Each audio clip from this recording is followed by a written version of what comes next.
I'm here to talk about the carbon project. So I'd like to start at the beginning. All right. The beginning has to be 1974, the passing of Congress by the Safe Drinking Water Act. And that's when signed by the President, that act became the law of the land. In effect, it took the responsibility for removing the regulation of drinking water across the country from the state regulators and put it in the hand of the U.S. Environmental Protection Agency. USEPA to identify contaminants in the drinking water across the country. When a contaminant was identified, they had to monitor, every water system had to monitor for that contaminant. And eventually the US EPA could set maximum levels that contaminant could be in the drinking water. At that same time, there was a good concern about the rate of cancer in Cincinnati and the surrounding area. Carbon was doing a tremendous job. So I made up my mind that carbon was the way to go. Well, December the 1st of 1976, Mr. Bolton retired, and I was named by the then city manager, Bill Donaldson, as the new director. I knew that I wanted to build a carbon plant, but I knew that first we had to do the research to prove to the city council people, the county commissioners, and all the people in this area that were drinking the water, that we had to prove that carbon was the way to go, because it was going to be an expensive process. So Jack and Marco had told me that we had gotten EPA was after a major water system to do an extensive research project, which would test several types of carbon and then reactivate that carbon through a furnace, through a heat thermal process, whereby the carbon is put on in the furnace through various degrees of heat, where the contaminants are volatilized and driven off of the carbon. So he said, we're after a major city. I said, Jack, we want to be your guinea pig. My exact word.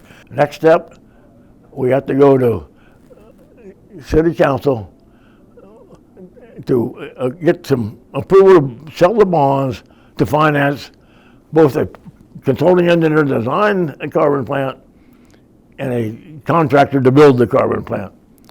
We had estimated at the time, working with another consultant we had on board at the time, back in Beach, it was going to cost $65 to $70 million.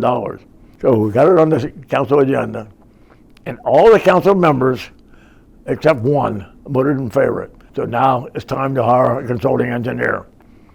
Well, again, on Water Works Association, every consulting firm in the country, and there are 10 or 11 major, and I knew all the CEOs of those companies. And they all said, Dick, are you going to build a plant? And I said, we sure are.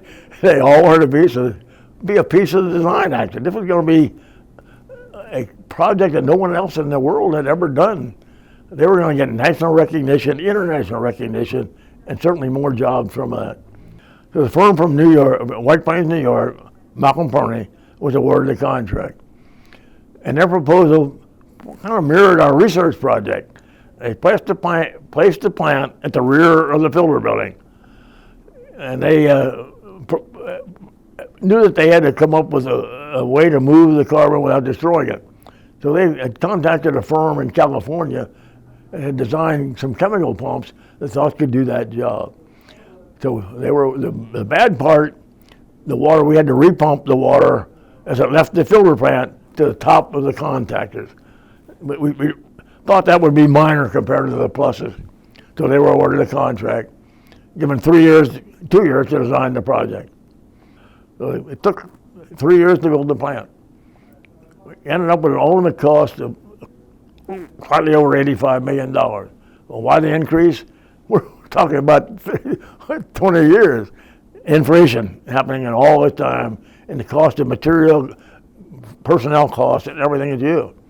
I only want to say this to current and future waterworks employees.